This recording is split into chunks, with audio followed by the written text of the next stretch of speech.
Hello, my YouTube friends. Tonight I was kind of sad because I had to let go two of my knives, and really it's a sad state of affair when you need to sell some knives, at least for me, because I'm sorry about that, I'm more of a user, and I can count on my fingers, I think, the number of knives that I sold. I would say 3 or 4, or no more. So I'm very, very sad because now two of these are leaving their nice home.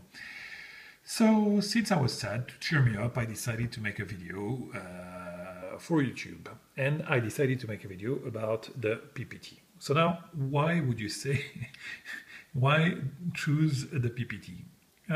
Really, it was very easy.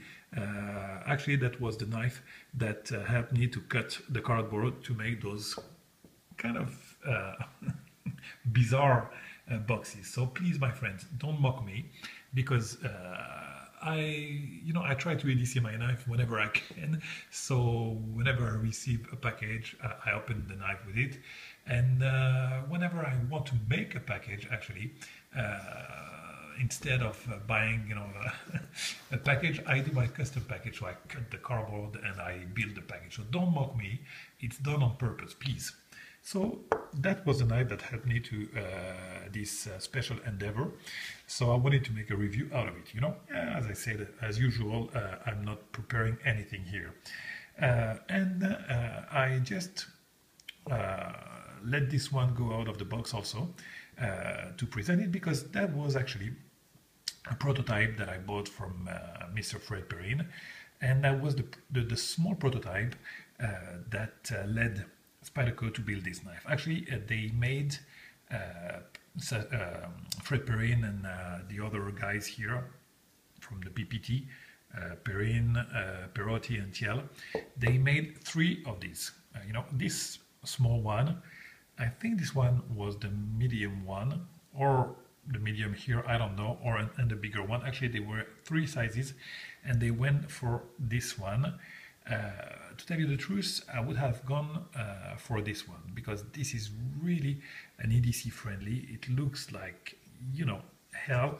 I just love this one. I recommend you to check my video about this knife. It's just a fantastic knife, and a one-off, because it was the prototype for SPYDERCO, and they went for this side.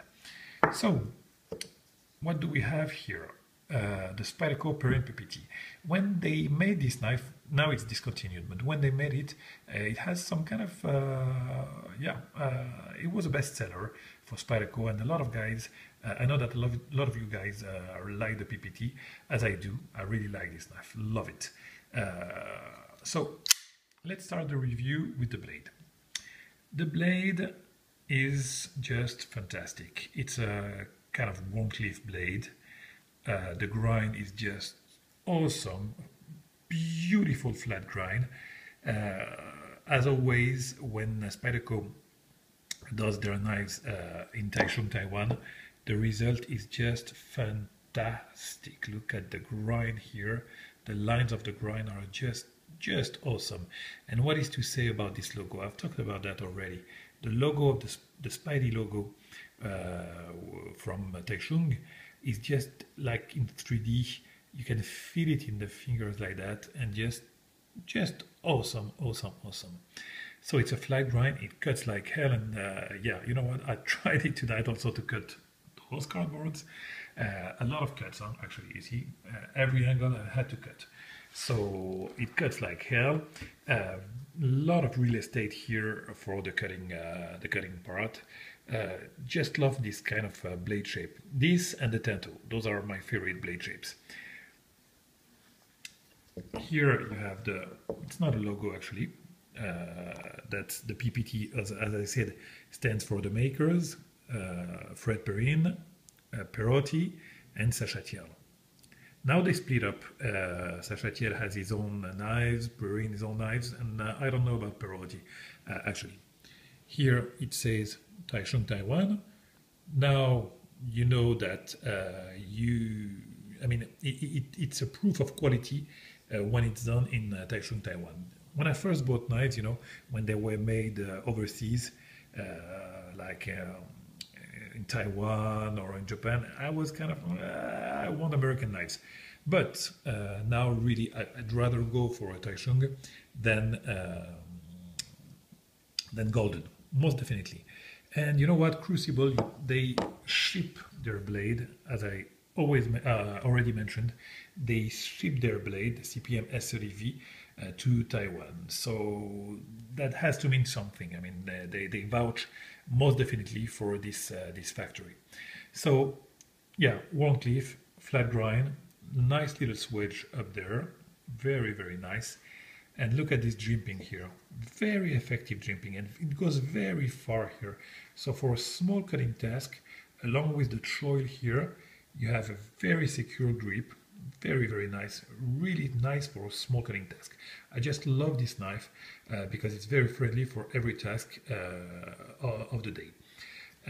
And also for tactical purposes, for sure. Look at that, it's very, very, very pointy here, needle pointy here.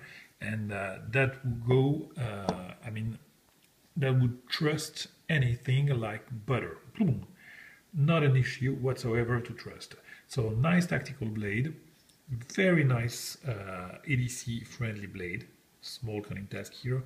I love the choil here on the blade, and I love when it's half choil on the blade, half choil on the handle, which they didn't do here. But actually, you don't, I mean, no complaints about that. The choil works perfectly well. Beautiful and nice spidey hole, works perfectly for the opening. The access here is very nice for the thumb. For the lefties, my friend, let me try. It has to be, I mean, I'm not sure that it's very friendly for, but I'm useless with my with my left hand. So very, very nice for the thumb. For the index opening, kind of nice also. I like that, you know, you have a lot of way to open the knife. I really do. Spidey trick, well, it's already open. I just love it. And the reverse also, let me see. Yeah, just love it. This, again, I just love the idea of the spidey hole. I'm not tired to say that they made something that reduces the weight of the blade while giving you a way to open the blade. I mean, we have to thank SPYDERCO for those ideas. I mean, they created the spidey hole, and now so many makers use the spidey hole, either round or oval or whatever you want. But that's SPYDERCO that invented this idea, and that is just the greatest idea. And what is to say about the clip? This is also SPYDERCO's doing. I mean, they invented the clip. So I just love this company. I mean, really, you know, my friends, you have seen some of my latest videos about custom knives, but I'm still in awe about production knives, and I love them, I use them, I just love them. So, we talked about the blade, awesome blade. Now let's go to, let's address now the handles.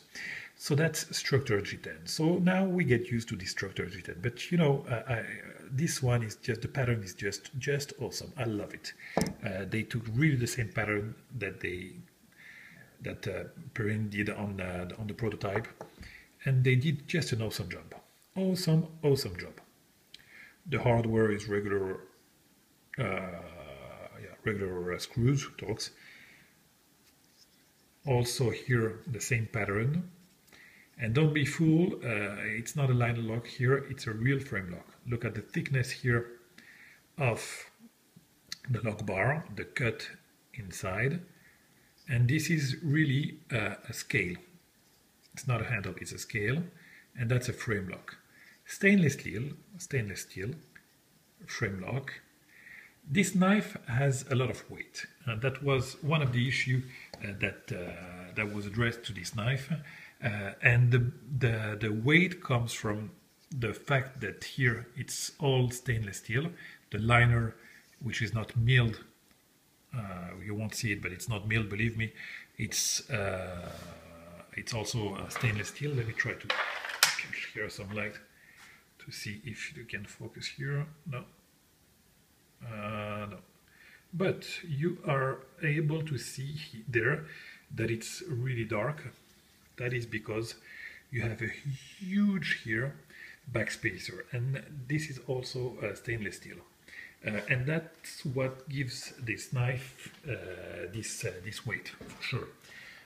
But I kind of like this finish, and I don't care when a knife has some weight. I really don't care, and it's not that much actually. I don't have the specs, and as always, I don't care. But to me, yeah, it's very, very EDC friendly, as I said. So for the grip here, it's very nice. The curve, as always, gives for very, very nice feel in the hand. I love the curve, the handle when there are some curves. So you don't feel the clip, you don't feel any hot spot in the hand. It's very, very nice sensation in hand.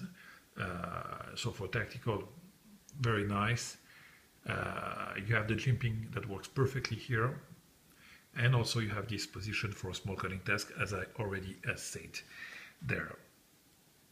You have this. I let for once that has to be my only knife with a lanyard.